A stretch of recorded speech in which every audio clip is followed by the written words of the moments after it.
A man once came to the Buddha, seeking guidance on how to control his emotions, especially anger. The Buddha smiled and told him a story. A king once visited a neighboring kingdom and became furious when he saw a fly in his soup. The host king calmly said, "It's not the fly that made you angry, but your reaction to it." Those words awakened the visiting king. From that moment on, he learned not to react impulsively and began to live more peacefully in all situations. Michael was a highly emotional person.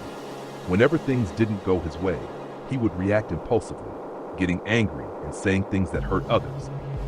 Over time, his relationships began to suffer. One day, Michael decided to change. He began practicing meditation and mindfulness, learning to recognize his emotions instead of reacting instantly.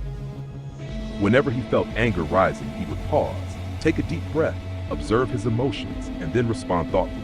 It was difficult at first, but gradually he became calmer and more self-aware. His relationships improved significantly. Michael was no longer ruled by emotions. He became the master of them. People admired him for his calmness, depth, and ability to face challenges with grace. Not reacting does not mean suppressing emotions. The Buddha taught that emotions are a natural part of being human, but how we respond to them is a choice. We can't control every situation, but we can control how we react. When we're angry, we are the ones who suffer first. As the Buddha once said, holding on to anger is like drinking poison and expecting the other person to die.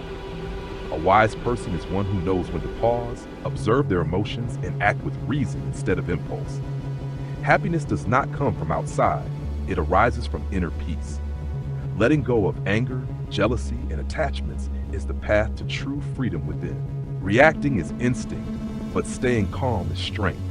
And this is a power anyone can train themselves to develop. The stories of the king and Michael both point to a simple yet profound truth. We may not be able to control the world, but we can control ourselves. When we learn to pause before reacting emotionally, we create space for understanding, compassion, and wisdom. True happiness doesn't come from everything going our way.